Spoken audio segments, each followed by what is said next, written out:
पिछले एपिसोड में हमने देखा था कि चेनमिंग और उसके जितने भी साथी थे उन सभी ने मिलकर ये पता लगाने की कोशिश की थी कि आखिर इन पपेट्स को भेज कौन रहा है। काफी देर तक जानकारी निकालने के बाद उन्हें एक हिंट मिला था कि ये असल में रक्षासा वैली वाले भेज रहे हैं। उन्हीं लोगों ने इन मरे हुए लोगों को किसी कीड़े की मदद से पपेट बनाया और उसके बाद वो इसका इस्तेमाल कर रहे हैं ताकि अपने दुश्मनों का खात्मा कर सके। चेनमिंग इस चीज से परेशान हो चुका था तो वो डिसाइड करता है कि अब तो मैं रक्षासा वैली के अंदर ही जाकर रहूंगा ताकि देख सकूं कि किसके अंदर इतना जिगरा आ गया है जो हमें परेशान करने के लिए आया है। वो अपनी औकात भूल रहा है क्या? तो इसी वजह से चेनमिंग जो था वो अपने साथियों के साथ रक्षासा वैली जाने के लिए निकल चुका था। जिसके बाद यहाँ से ये एपिसोड शुरू होता है। तो इस एपिसोड की शुरुआत में चेन और बाकी सारे लोग एक जगह पर रुक कर थोड़ा आराम कर रहे होते हैं। शियोमी जो थी वो बड़े मजे से कॉकरोच वगैरह पका कर चेन को दे रही थी कि मास्टर इसको खाइए ना, बड़े प्यार से मैंने कोयले पे भून कर इसे पकाया है। चेनमिंग का तो मूड ही खराब हो जाता है कि छी यार, कॉकरोच कौन खाएगा,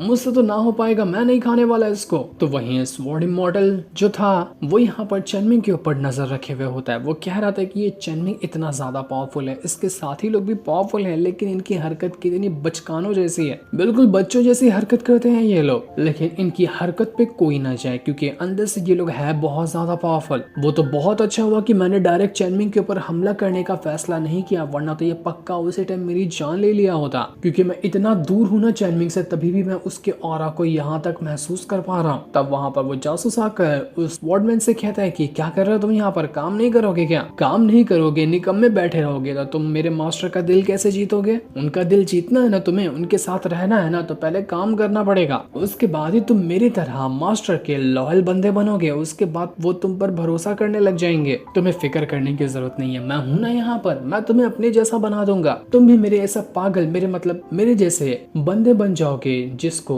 सेक मास्टर बहुत पसंद करते हैं। इसलिए सेक मास्टर की नजर में अपने आप को साबित करना है तो काम करो, चलो जाओ फटाफट से घर तैयार करो जिसमें सेक मास्टर आराम कर सकते हैं। बेचारा स्वॉर्डमैन वहां पर घर बनाने के काम में लग जाता है। वो कहता है कि यार कितने ही घटिया लोग हैं, जहां पर भी जाएंगे 2-4 घंटा चलेंगे फिर आराम करने बैठ जाएंगे, लेकिन जहां आराम करना है वहां इनको घर भी चाहिए। जिस घर के अंदर कुछ घंटा रहेंगे और निकल लेंगे वो घर को छोड़कर। इससे ज्यादा अस्कत वाले लोगों को मैंने अपनी जिंदगी में कभी नहीं देखा। लेकिन क्या करूं, मुझे काम अपना निकलवाना है तो मुझे ये काम भी करना पड़ेगा। तो वो बड़ी मेहनत से घर बनाना शुरू कर देता है। तो वहीं चेनमिंग जो था वो अभी भी अपना कल्टीवेशन कर रहा था। जहां उसको आराम करने की जगह मिलती वो वहीं पर कल्टीवेशन करने बैठ जाता ताकि अपनी पावर को इंक्रीज कर सके। जासूस वहां पर स्वॉर्डमैन से कहता है कि यार तुम ये बात नहीं समझोगे, हमारे सेक्ट मास्टर का एक ही उसूल है, जितना काम करेंगे उससे डबल आराम करेंगे, तभी जिंदगी बैलेंस में चल पाएगी। आराम सबसे बढ़कर होता है, काम तो होता ही रहेगा, इसलिए अब और सवाल मत करो, फटाफट से घर बनाओ, सेक्ट मास्टर को आराम भी तो करना होगा। तभी वहां पर वेस्टलैंड क्लान का एक चीफ बंदा आ जाता है। वो यहाँ पर आने के बाद चेनमिंग से कह रहा था कि क्या तुम लोग सच कह रहे हो, क्या तुम ये घर बनाओगे और कुछ ही घंटों के बाद यहाँ से चले जाओगे और दोबारा कभी नहीं आओगे? तो मेरी छोटी सी रिक्वेस्ट है कि अगर तुम यहाँ से जाओगे ना तो क्या तुम ये घर मुझे दे सकते हो? मैं यहाँ पर रहना चाहता हूँ, मेरे पास रहने के लिए कोई जगह नहीं है। तो शियोमी कहती कि ठीक है तुम यहाँ पर रह सकते हो, मेरे मास्टर दिल के ना बहुत बड़े हैं, एक बार उनको जाने दो, तुम आराम से यहाँ पर सेटल हो सकते हो।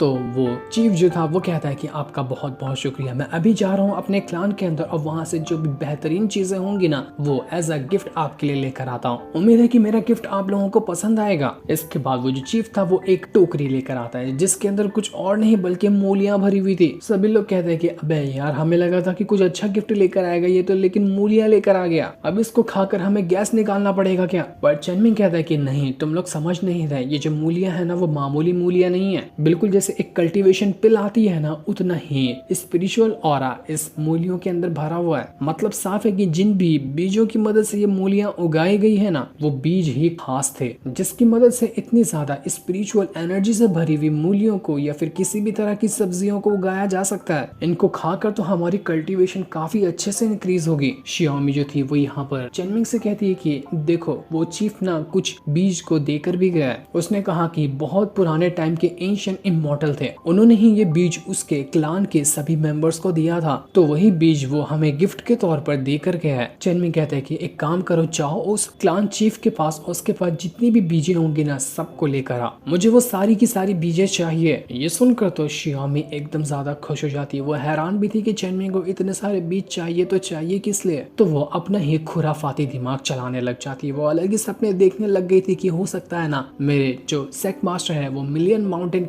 के अंदर ही घर बसाना चाहते हैं। यहीं पर रहकर वो उन बीजों की मदद से खेती बाड़ी करेंगे और मेरे साथ ही रहेंगे। सारी चीजों की झंझट से दूर वो अकेले यहाँ पर मेरे साथ बसना चाहते हैं। ये कितना अच्छा नजारा होगा। सेट मास्टर खेतों में काम करते रहेंगे और मैं उनके लिए खाना और पानी वगैरह लेकर जाऊंगी, उनका ख्याल रखूंगे। आय हाय, वो सपना सच हो जाए तो कितना अच्छा होगा। लेकिन वो जासूस आकर शियोमी से कहता है कि अबे यार, कौन से सपने में खो गई हो, होश में आओ। सेट मास्टर ने कहा ना तुमसे बीज लाने के लिए, तो जल्दी से वो लेकर आओ ना, टाइम पास क्यों कर रही हो? तुम्हें नहीं जाना तो फिर मुझे बोल दो, मैं ही जाकर लेकर आ जाता हूँ। लेकिन जल्दी से चेनमिंग वहाँ से जा पाता क्या, उससे पहले ही शियोमी बीज लाने के लिए चली जाती है ताकि चेनमिंग उदास ना हो जाए। तो वहीं हम उस क्लान चीफ को देखते हैं। जब वो आगे बढ़ रहा था तो उसको ऐसा लगता है कि कोई उसके ऊपर नजर रखे, इसलिए वो पीछे ही अटैक कर देता है, जिस वजह से एक बर्ड जो था वो मर चुका था क्योंकि वो बर्ड ही उसका पीछा कर रहा था। इसके बाद वो जो क्लान चीफ था वो एक जगह पर आता है जो पुराने टेम्पल जैसा लग रहा था और वहाँ पर एक मूर्ति रखी होती है। वो यहाँ पर कह रहा होता है कि गॉड स्टैचू,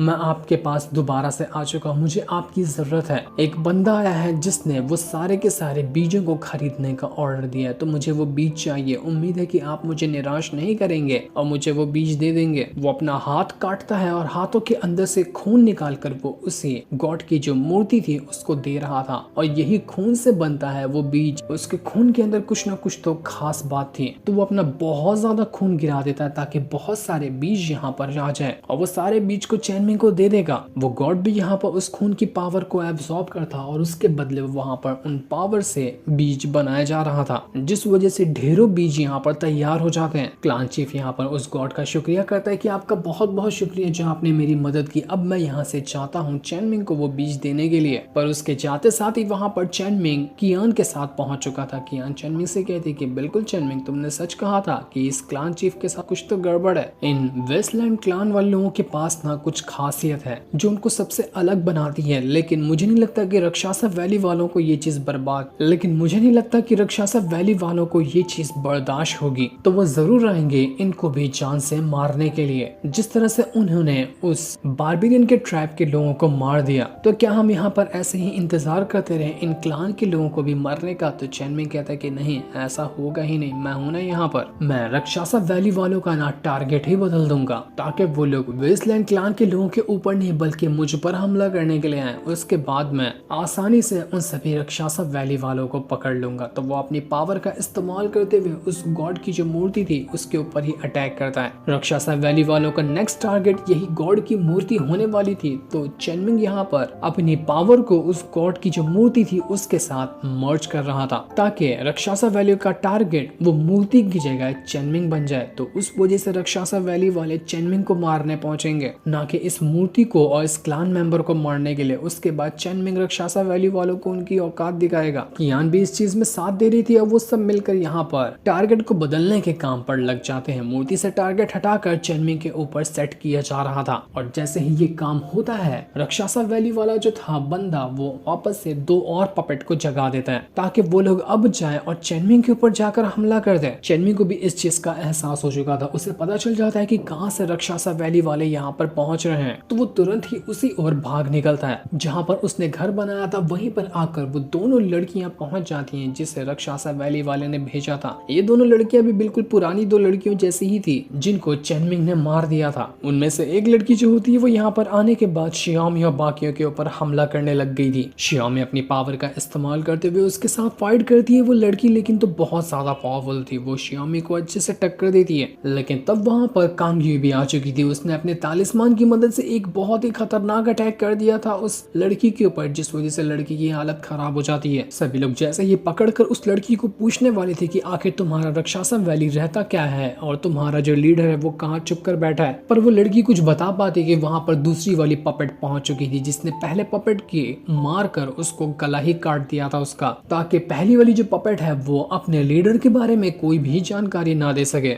इस चीज को देखकर शियोमी और बाकी सारे लोग हैरान रह जाते हैं कि ये तो पपेट अपने ही दूसरे साथी पपेट को जान से मार रही है ताकि इनके लीडर के बारे में किसी को कोई जानकारी ना मिल सके। अब हमें कैसे पता चलेगा कि आखिर राक्षसा वैली का लीडर छुपकर कहाँ बैठा हुआ है। सभी लोग वहाँ पर दूसरी वाली जो पपेट थी उसको भी पकड़ लेते हैं, उसको बहुत टॉर्चर करते हैं ताकि वो अपने लीडर के बारे में जानकारी दे सके। लेकिन फिर भी वो जो दूसरी पपेट थी वो भी कुछ बताने को तैयार नहीं होती कि उनका लीडर कहाँ छुप कर रहता है। अब वो यहाँ पर अपना सेल्फ डिस्ट्रक्टिंग प्रोग्राम को एक्टिवेट कर लेती है। इससे होगा ये कि कुछ ही टाइम के अंदर वो दूसरी वाली पपेट एक धमाके के साथ फट जाएगी और आसपास जो भी खड़ा होगा उसकी भी धज्जियां उड़ा देगी। इस चीज से कांग यूई और शियामी दोनों अनजान थे, वो दोनों बहुत ही करीब होते हैं दूसरी पपेट के और अगर वो फटी तो दोनों की भी जान जा सकती है। पर चेन मिंग तुरंत ही इस चीज को महसूस कर लेता है कि नहीं, ये सेल्फ डिस्ट्रक्टिंग प्रोग्राम को एक्टिवेट करने वाली है। लेकिन जैसे ये एक्टिवेट हो पाता है चेन मिंग अपना पाम अटैक करता है, जिस वजह से वो दूसरी पपेट हवा में ही जाकर फट चुकी थी, जिस वजह से शियामी और कांग वी दोनों को कुछ नहीं होता और उनकी जान बच जाती है। ये देखकर चेन मिंग बड़ा ही खुश था कि जब मैंने तरीका अपनाया था वो काम तो किया और राक्षसा वैली वालों का ध्यान मैंने अपनी तरफ आकर्षित कर लिया है। ये दोनों पपेट मुझे राक्षसा वैली के लीडर के बारे में जानकारी तो नहीं दे पाए, लेकिन अब और ज्यादा टाइम नहीं बचा है राक्षसा वैली वालों के पास पहुंचने में। बहुत जल्द मैं राक्षसा वैली वालों को ढूंढ कर उन्हें उनकी औकात दिखा दूंगा। जिसके बाद चेन मिंग वापस से आराम करने के लिए अपने कमरे में जाने लग गया था। लेकिन जैसे ही चेन मिंग ने यहाँ पर अपनी पावर को एक्टिवेट किया था,